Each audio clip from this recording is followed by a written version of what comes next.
Good stuff. All right. One thing that you should know about a solid is that the particles are generally very ordered. They are stacked in an orderly fashion. Okay, so solids are ordered.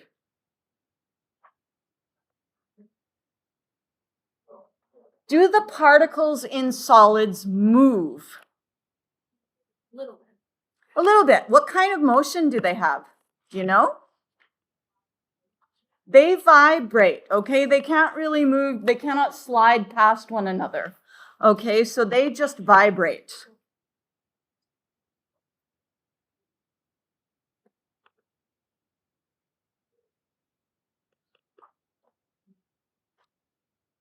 Does this remind you of kinetic molecular theory from last year? Yeah? Okay, good. And remember, if you want to show solid without writing out the whole word, you write a lowercase s and you put it in brackets.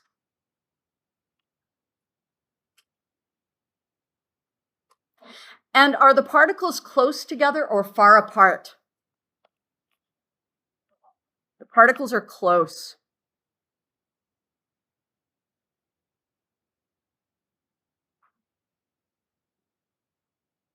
So you should be able to recognize a solid because it is ordered and because the particles are close together.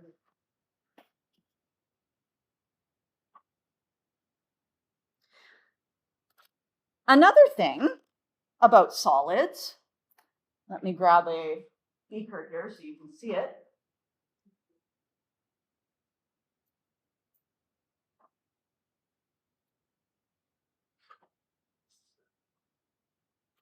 All right, here I have a solid. This pen is a solid, yes?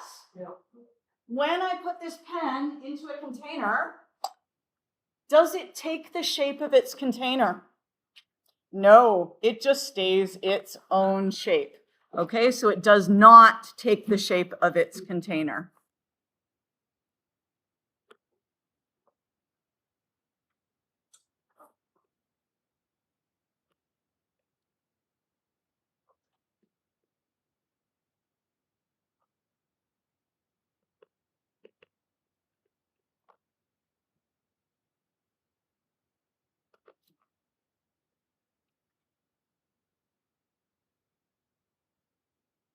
Now a liquid, you can either, if you want to write it shorthand, you can either write like the little cursive L or you can just put a regular L, that's also fine. Are the particles close together or far apart? No, they're close. They're close. In fact, sometimes they're even closer together in a liquid than they are in a solid. Not most of the time. Most of the time they're a little tiny bit further apart. But it's pretty similar. Liquids and solids are pretty close to being just the same distance apart. Okay? The only difference is that rather than vibrating only, what can liquid particles do? They can move around. Okay, they can go anywhere they want to. Okay, so the particles are movable.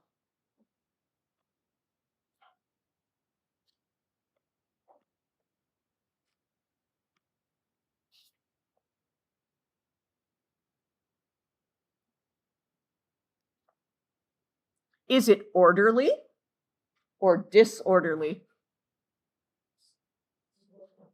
It's disorderly. It's just everything's moving around, okay? So it's disordered.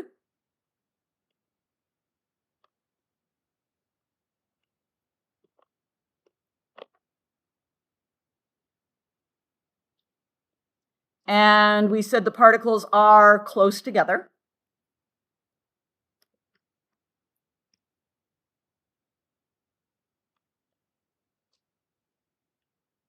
I'm just going to put tog for together. We good with that? The particles are close together.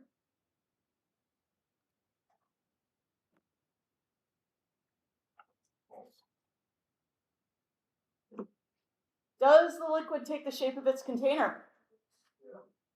Yes.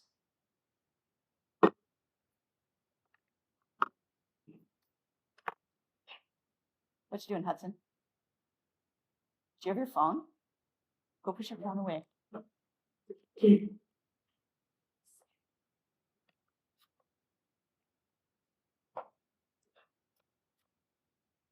Okay, so it takes the shape of its container.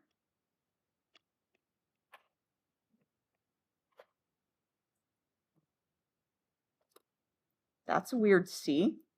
Let's try that again.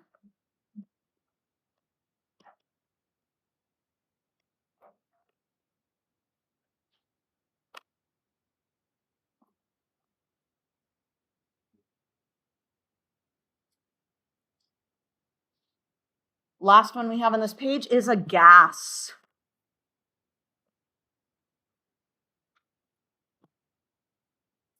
Ay, what am I doing? No, that's okay. Last one, oh no, it's not. We also have aqueous, which we'll talk about again in a moment. Okay, so we have a gas. And the particles, are they close to each other or far apart? They're far apart.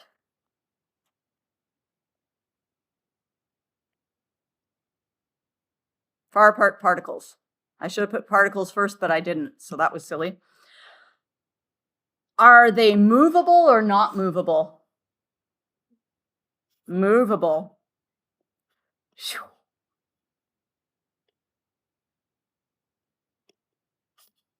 Movable particles. I'm just going to go grab a sample of a gas that's in a container. Okay, so you can see it.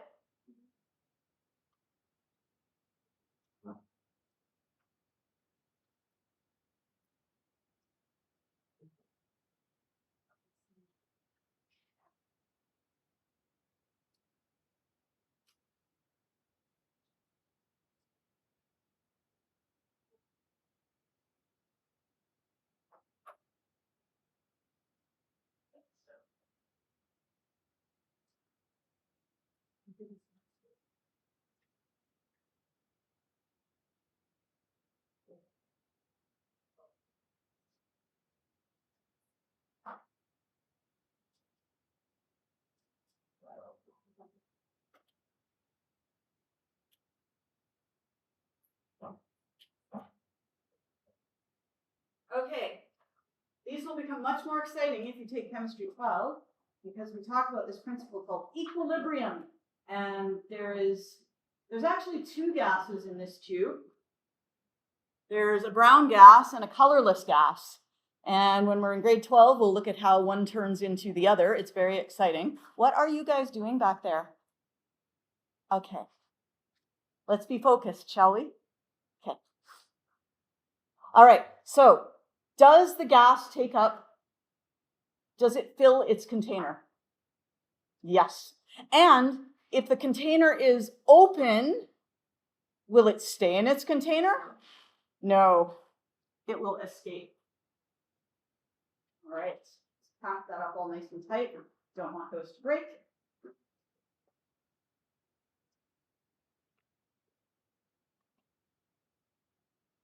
Okay, so gases, they're far apart. They have movable particles.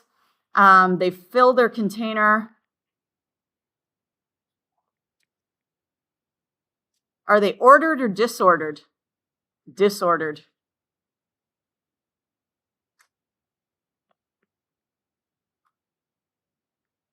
So really the only orderly one is a solid. So those are the three that we normally talk about. Okay, those are the big three. But this year, and in grade 11 and grade 12 chemistry, should you take those, the other state that becomes really important is called AQ. And it is pronounced, do you guys remember how? Aqueous, yes, okay? Aqueous. And aqueous means that we have taken something and done what with it? We have dissolved it in water, okay? And one of the little things that you guys are going to do in an experiment that we do a little later on is you are going to add salt to water and dissolve it. And then you're going to heat it and get the salt back. Okay, so we'll see how that is changeable. So you can see in here, we have these little negative particles. That could be chlorine. Okay, chlorine, chlorine, chlorine. And we have these little positive particles, which are probably sodium.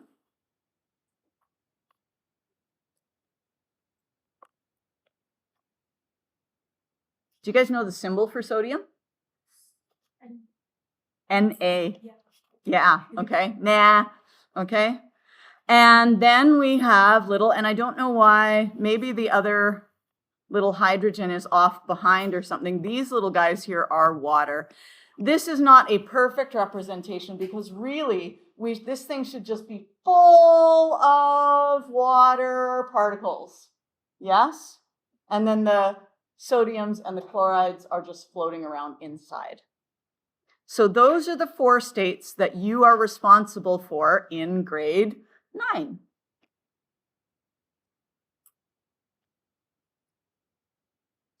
We have some examples here. Okay, solids, you can think of iron.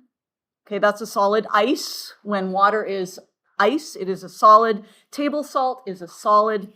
And these are the chemical formulas for those things. Iron is Fe, water, you probably know water. What's water? H2O. H2O. And if you've got sodium is Na and chlorine is Cl, then sodium chloride is NaCl altogether. You can melt iron and it becomes liquid.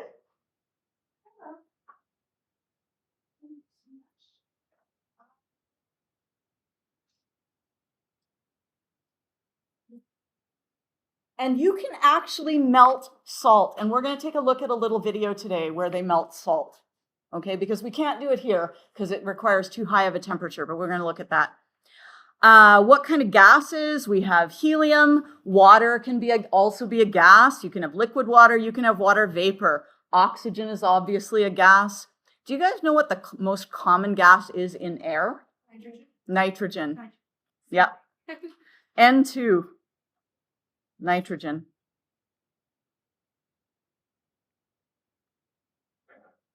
Now, we can have things that are aqueous. If you have salt water, that means you've taken your NaCl, which is a solid, and you have dissolved it in water. So one thing you're going to see is that you can have liquid sodium chloride, but you can also have aqueous sodium chloride, and those 2 things are different.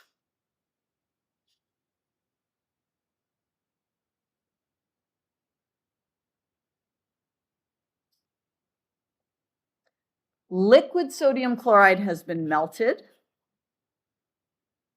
but aqueous sodium chloride has been dissolved in water.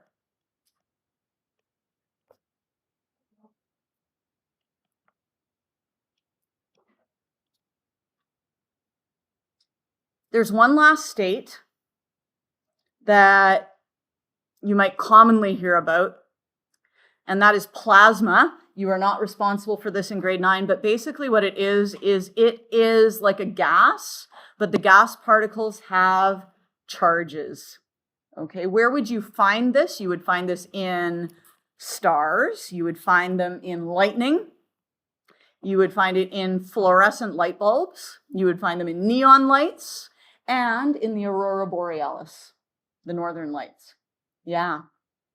So it's quite exciting, but we don't really spend a lot of time talking about them. So we're going to just ignore that one for this year. Here is a picture of liquid versus aqueous. This right here is sodium chloride.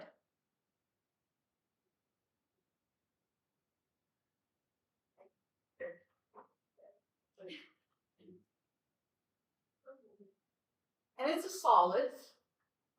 So it's very ordered. Do you see how it alternates? Silver, green, silver, green, silver, green, silver, green. The silver represents sodium, and the green represents chlorine. Okay, so sodium chloride, sodium chloride, sodium chloride, sodium chloride. It alternates, sodium chloride. So that's what we are seeing in this picture, although in this picture, I think they've made the sodium purple. Okay. So we have the green, which is sodium. And we have, no, I lied. The green is not sodium. The green is chlorine, yes. And like the little purple ones are sodium.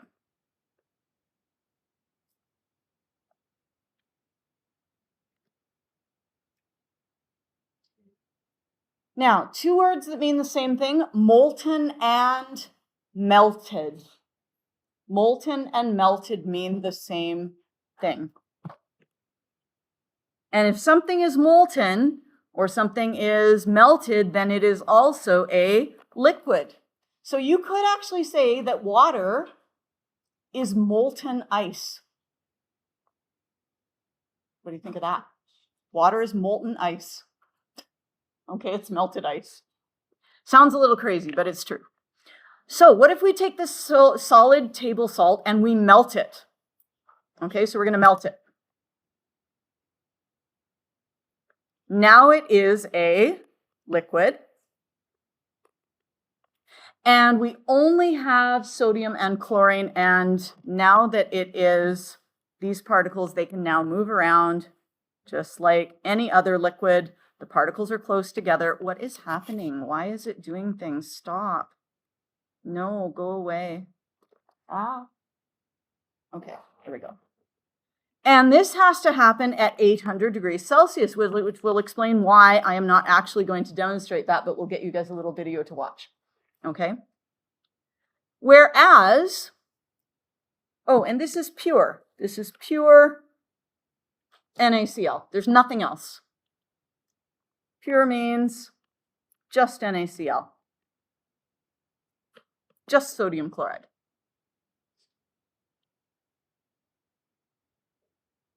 And this, if it's 800 degrees Celsius, would you want to put your hand in it? Would you want to go swimming? No.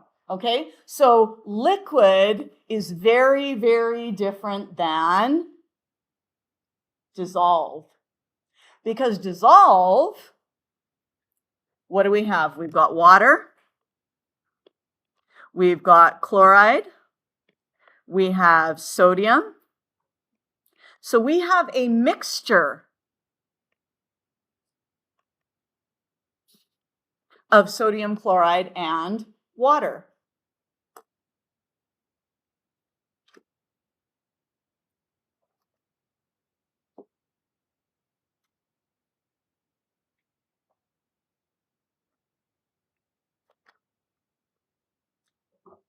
Is melting, tell your partner, is melting a chemical change or a physical change? Melting.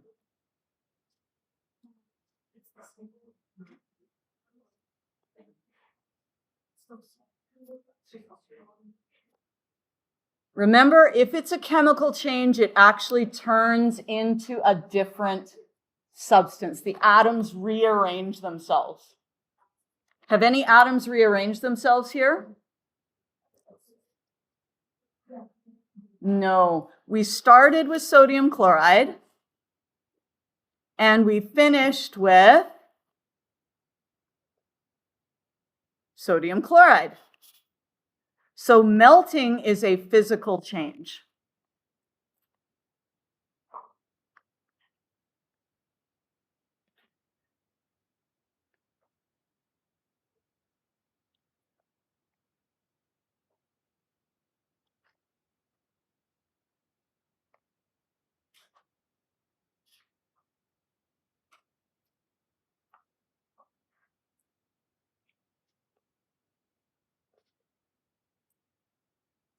What about dissolving? What do you think that is, chemical or physical? That one's a little trickier. And in fact, you could kind of argue it almost either way, but we're going to call it physical because it is just a change of state. You start with sodium chloride and you finish with aqueous sodium chloride. Does solid salt taste salty? If you lick it, yes. Does salt water taste salty? Yes. It's the same substance. It has the same properties. Yes. If you dissolve it in something that's not water, is it still considered aqueous? It is not. Aqueous specifically refers to water. The aqua comes from, I think it's Latin for water. Okay, so aqueous specifically refers to water. There are lots of other solvents, the things that do the dissolving, but they're not common. Like water is obviously our most common dissolver, our most common solvent. Okay, so here we have sodium chloride, which is a solid, and here we have sodium chloride, which is now aqueous. So we started with sodium chloride, we finished with sodium chloride. Why did that go away? That's crazy. So dissolving is also a physical change.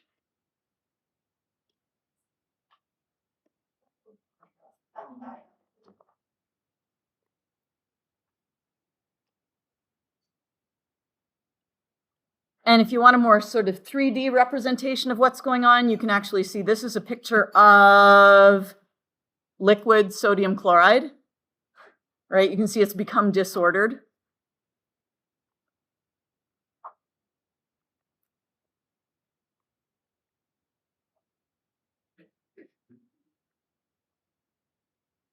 Okay, and when it is aqueous,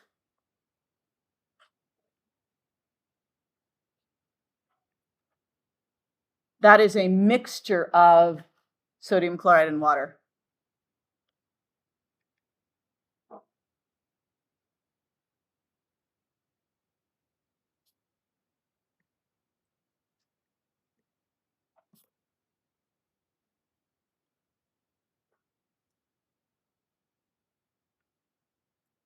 We're going to skip over this connection to a later unit. Okay, if you're interested in it, you can read it later. We're going to skip this though.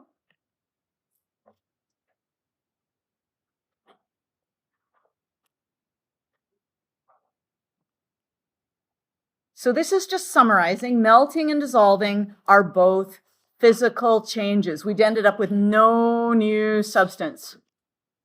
We start with salt, we finish with salt when we heat it. We start with salt, we finish with salt water. So again, both salt. There's no change of substance. And we're going to watch a little video of Bow Mountain dissolving NaCl.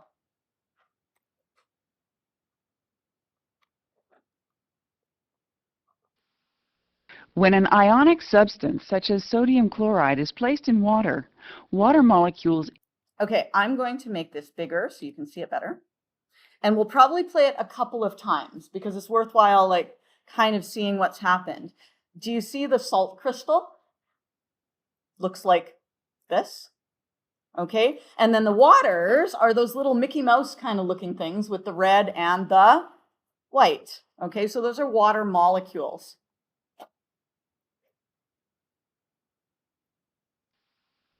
When an ionic substance, such as sodium chloride, is placed in water, water molecules interact with the ions on the surface.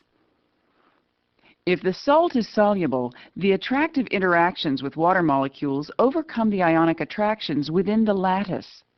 The solvated ions move off the surface and become separated in solution.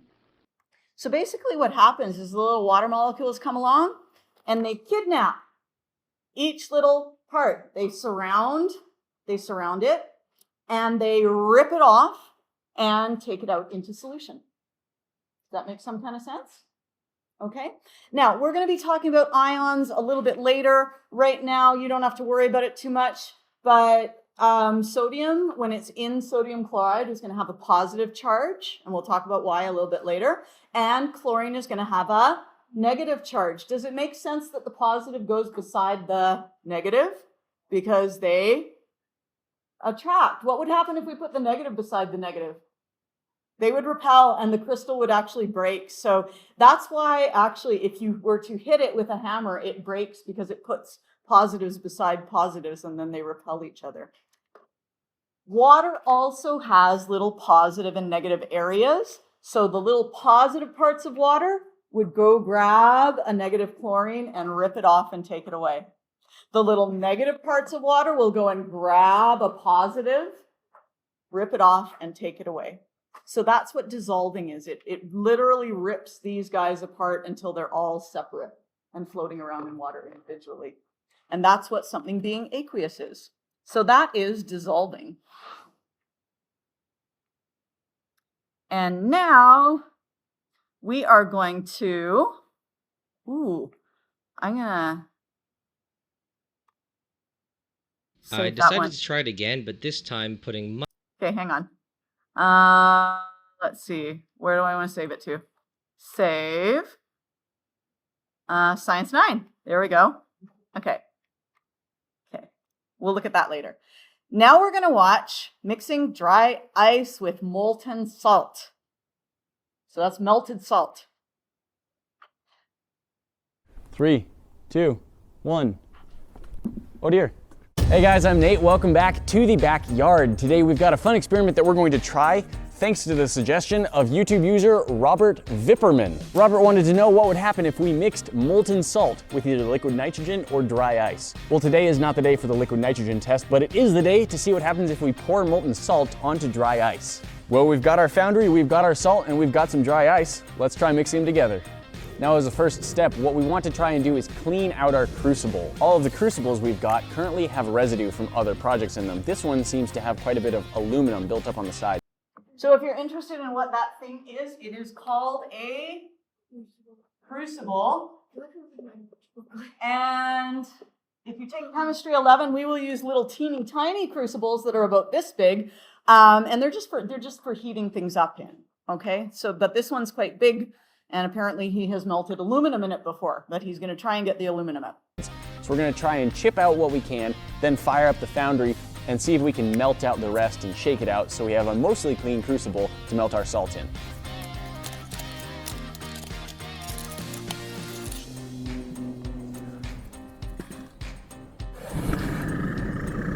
We do want a small reservoir in our dry ice to pour the salt into so it doesn't just scatter all over the place. So let's take our drill bit and try and carve a hole down into the ice just a little bit. Do you guys know what dry ice is? What's it made of?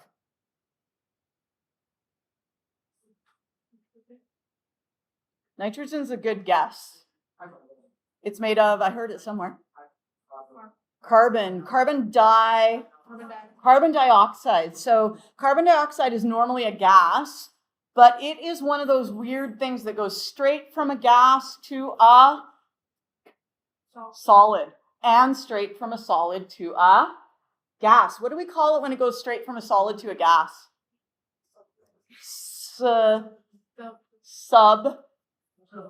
Sublimation. Okay, so it sublimes. And when it goes from a gas to a solid, it just deposits.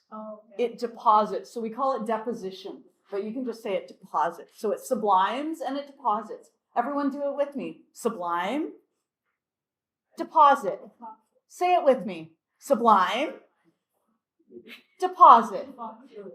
Everybody. 1, 2, 3. Sublime, deposit. And if you say it out loud, you will be getting your speaking neurons working for you. Sublime, deposit. Sublime, deposit. Sublime deposit, sublime deposit, sublime deposit. No? Okay, fine. If you forget it on the test, it's not my fault. I tried. Okay.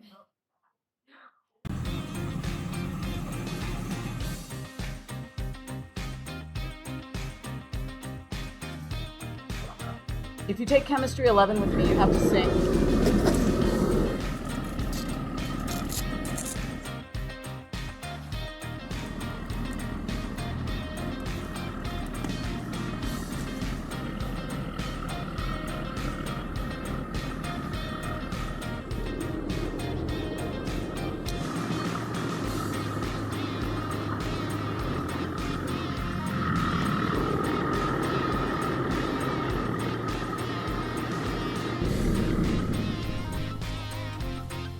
Ooh, that looks toasty.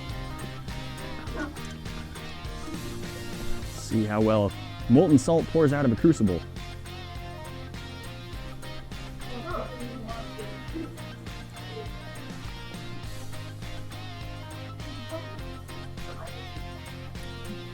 Huh. Well, it's cooled down. It certainly bubbled a good amount, but it didn't react horrendously violently at all, at least not yet. I guess it's still possible to get there, but even the salt that's just on our pavers has cooled down to being solid. Looks like our salt inside our dry ice has as well. Let's see if we can tip that out.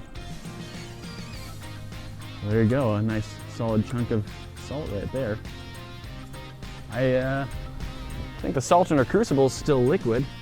So he has frozen the salt, right? It was molten and now he's frozen it.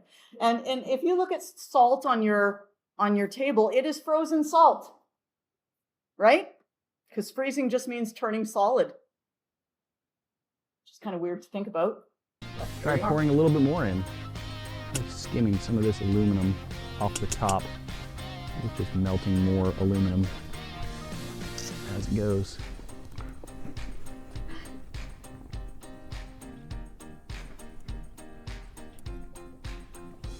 Whew. I certainly wouldn't want to get... Why is it splashing like that?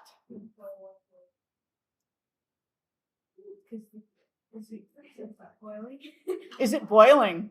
No, the salt isn't boiling. The salt is melted, but it's not hot enough to boil. It's like the last, the dry ice. What about the dry ice? Have a chat with your neighbor about that. What's happening with the dry ice that's making it go spatter, spatter all over the place?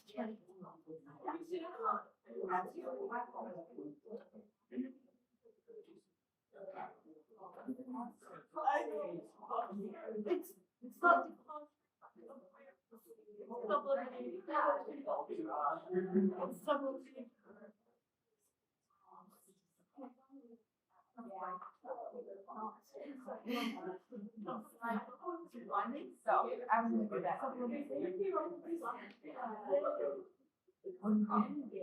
Get that on me. Anyone want to explain what they think is happening, Spencer?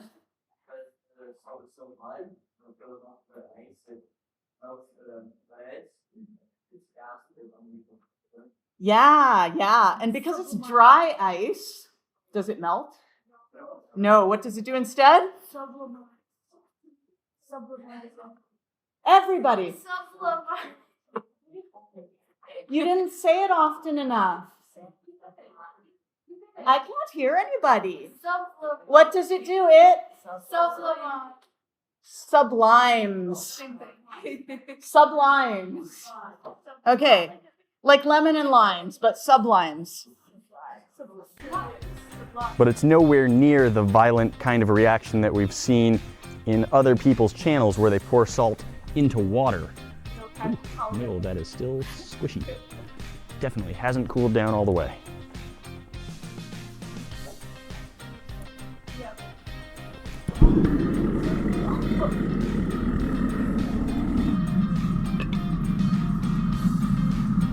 Very hot.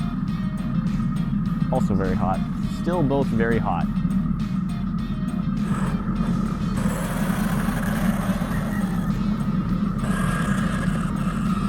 He's got special gloves on. All right, now I know this is probably filled with aluminum and some other trace metals. This is the other reason we have people doing videos, so they can do stupid things that we would never do. But I'm gonna lick it.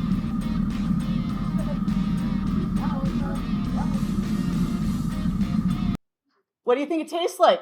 Salt. Salty. One of the things about physical changes is that they are usually fairly easy to reverse, right? So he melted it and then he froze it and he can melt it again and he can freeze it again. Physical changes are generally easy to go back and forth. A chemical change, on the other hand, if I were to take this piece of wood and burn it, would I be able to get it back? No. So very often, chemical changes are hard to reverse. Not all the time, but in general, physical changes, easy to reverse. Chemical changes, much harder to reverse, usually. But in grade 12, we'll teach you different because we'll teach all about reversible chemical reactions. Oh my God. Surprise of all surprises, it's salty. All right, now this is finally cold. That one's a little less cold, but it's also a little bit thicker, and it was poured second, so that makes sense. And I think we're basically done with that because it's not actually that exciting. Yeah, I was expecting different. Yeah, it looks like it should be really exciting, but it's not as exciting. Okay.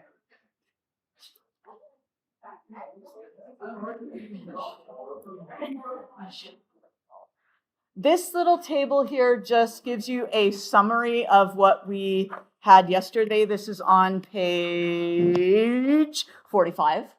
Okay, so you might want to put a star beside this if you don't know these things. Okay. Study this. Study this. And one thing you'll notice is that when it goes from liquid to gas, it says vaporization, but you could also call that evaporation. Okay? There's deposition, sublimation, melting, freezing, evaporation, condensation. You need to know all of those, so study this. And those are all physical changes. And now we're going to look at a video where we have some melting water. Oh, wow. Now, the melting point of water is the temperature at which water melts. Shocking, I know. Do you guys know the temperature at which water melts? Well, 0. And melted. It freezes at 0 and it melts at 0. Melting point and freezing point are both going to be the same temperature for any substance. Okay? So let's take a look at this video, which actually shows us the melting of water, which is kind of exciting. Okay? Put it in my phone, guys. I'll have a look. So what you can see here is we have solid water, and they're just turning it around so you can see it. You can see there are little, the red is the oxygen, and the white is 2 hydrogens. Okay, so you've got an oxygen and 2 hydrogens, an oxygen and 2 hydrogens. All right, and they're all kind of attached to each other in this crystal. All right. And they're just turning it around so you can see it from all the different angles. And did you see how we got a hexagon in there? Just briefly. When water forms crystals, if it forms nice crystals, not like when it forms an ice cube, but it will actually form hexagonal crystals, which is why you end up with snowflakes having 6 points on them.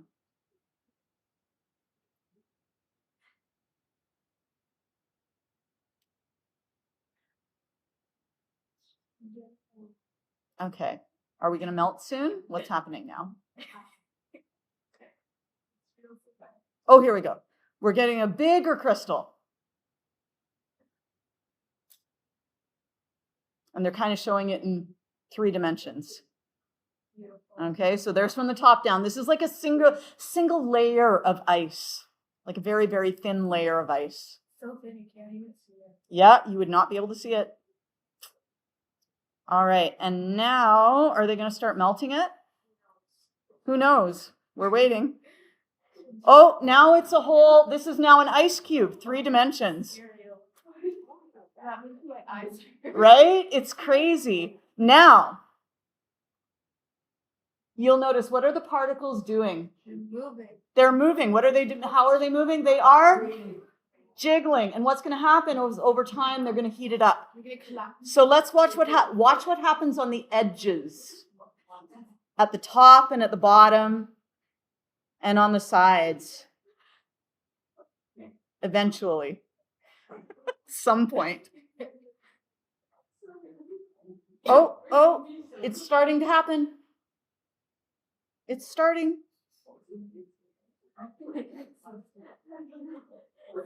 Oh. Do you see it melting? Do you see how the hexagons are going bye-bye? And the little water molecules are on the edges are now moving more freely.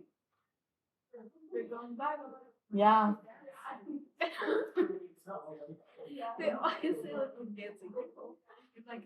They're doing little dances. It makes me like itchy. It makes you itchy, yeah, thinking about little ants on you or something. Yeah. I hate myself. Well, this could go a little faster, but let's see if we can speed this up a little bit. That's so true though. I do that all the time, mostly to save my screen time. I often tell students, like, if they're going to watch the video, well, like if they've been away, watch me on 1.5 or 2. Right. Look, it's melting. Oh, and now it's done. Okay. So that is melting. We're going to skip the connection to last year. Density, you can read about that if you want to. Now we're going to show freezing. Oh, no. Water is the liquid of life. No.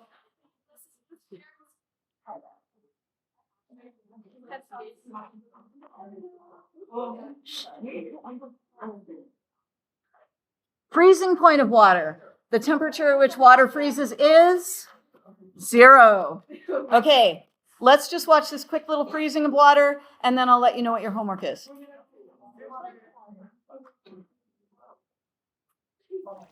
Water turning into ice.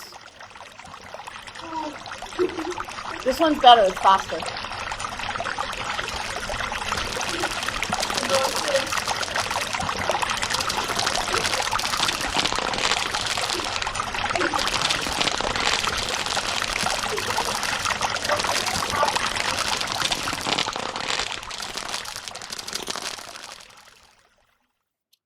And what's happening there is that because water has a positive end and a negative end, they all click into place like little magnets. Okay, so the positives all attract to the negatives and the negatives all attract to the positives. And let's see what your homework is going to be for today. We are going to have you do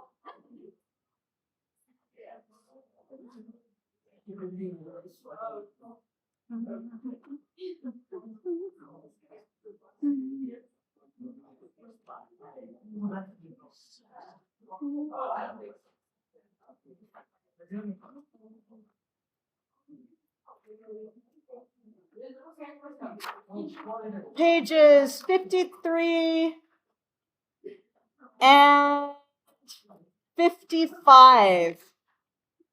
Pages 53 and 55.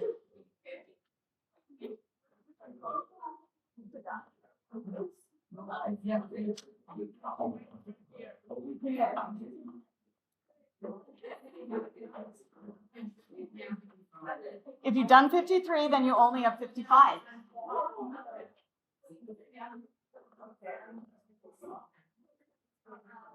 And if you're going to do the enriched stuff, there's a little enriched at the bottom. You can read page 54. Question. Yeah, I've noticed when you're walking the thing, like, I'm not sure how you do it. That you get the separation and they leave it. Oh, yeah, okay. So, you need to have, let me just turn this stupid thing off. It's going to drive me crazy. Tells them it's time to get their cell phones, so I don't forget.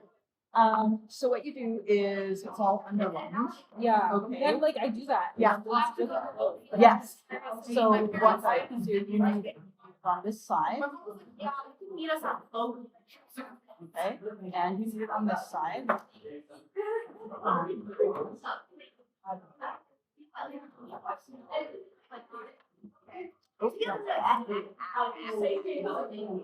We've got 5. Okay, okay. Okay, so now we've got it on I either told side. him, what did you just press there? Okay, so what I did was, that's a 4, Yeah. and then I pressed space, Yeah. and then I pressed Control U to stop underlining, Okay. and then I pressed Tab, which will make it go there. Okay. Okay, and then grab this, and I Alt O for format, font. Okay, and then you want to go to advanced. Yeah.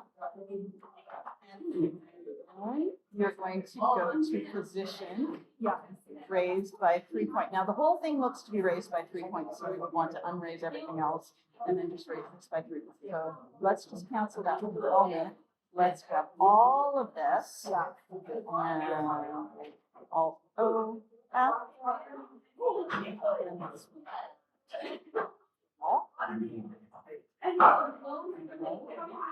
and then grab this part. You need underlining on either side of it. Okay. Otherwise it won't. Otherwise it doesn't work. Yeah. Because it's such a pain to go into like Yes. like this little slider. I know. Equations drive me crazy. And then we want to be raised here. And you can change how much it's raised. Okay, but 3 usually seems to work nicely. Yeah. Yeah. Why not there? And then if you don't want this here, or if you don't like, you can always like make that white. Yeah. You don't want that there. But I just thought I was like, ow. Yeah. Like how? Yeah. Okay. I might bother you if I forget again. It's totally good. Okay. It's totally good. I found all these like weird little hacks for Yeah. doing things in Word because it's my tool. It's my, what I I also use. teach from Word too. Yeah. And I was like frustrated with all the equation stuff. And I saw, and what I've been doing so far is just copy and pasting something Yeah. from yours. Yeah. And hoping the format. Hoping the format stays. Yeah. And I'm like, I don't know how this happened. Okay, thank you so much. Yeah. Anytime. Anytime.